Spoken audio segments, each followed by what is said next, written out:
এই গরমে ঠিক এরকম একটা মাছের ঝোল বানিয়ে খান, শরীর এত ঠান্ডা করে দেবে, বাড়িতে ফ্রিজ, এসি, ফ্যান কোনোটাই লাগবে না, তার উপরে খরচাও খুবই কম। 250 মাছ 50 টাকা দিয়ে নিয়ে চলে এসেছি। আমি একটু বড় বড় করে কাটিয়েছি, যদি আপনারা একটু ছোট ছোট করে যদি কাটান পুরো খানদানের খিদে মিটিয়ে দেবে। আর লাগবে বাকি 30 টাকা, যেটা হচ্ছে আপনার রান্নাঘরের ঘাট খরচা।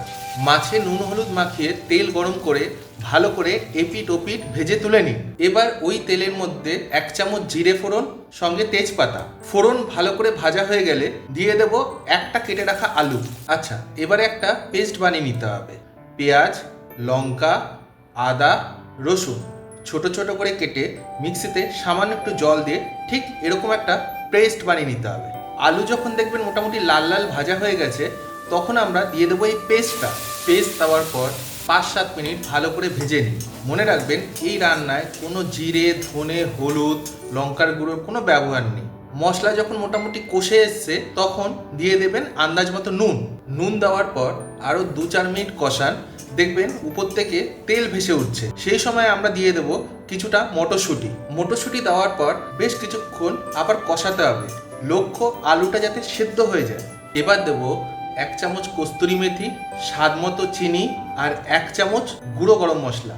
সব দিয়ে গ্রেভিটাকে শুকনো শুকনো করে নিতে হবে। এটাও খেয়াল রাখতে হবে যাতে গ্রেভিটা তলায় লেগে না যায়। গ্রেভিটা যখন দেখবে শুকিয়ে এসছে, তখন আমরা দিয়ে দেব 100 গ্রাম টক দই। দই দিয়ে কষানোর মাঝে আমরা দিয়ে দেব ছোট করে কেটে রাখা ক্যাপসিকাম এবং টমেটো। ক্যাপসিকাম টমেটো দেওয়ার পর মোটামুটি 5-7 মিনিট লাগবে পুরো গ্রেভিটা আবার শুকনো হয়ে যেতে। দই যখন শুকিয়ে মরুভূমি, তখন দিয়ে দিন গ্রেভির আন্দাজ মতো জল। জল দিয়ে 3-4 মিনিট ফোটান, তারপরে দিয়ে দিন ভেজে রাখা মাছ। মাছকে গরম ঝোলে 5 মিনিট খেলতে দিন। নামানোর আগে দিয়ে দিন কিছুটা ধনেপাতা। ধনেপাতা দিয়ে এপাশ ওপাশ ধপাস করে নামিয়ে দিন। ব্যাস, এবারে হচ্ছে লেগে গরম ভাতে একবার মেখে খান। আপনার শরীর, মন, আত্মা সব কিছু ঠান্ডা হয়ে যাবে। দেখবেন আপনার পাশে যে ঘুমাচ্ছে তাকে কম্বল মুড়ি দিয়ে শুতে হবে।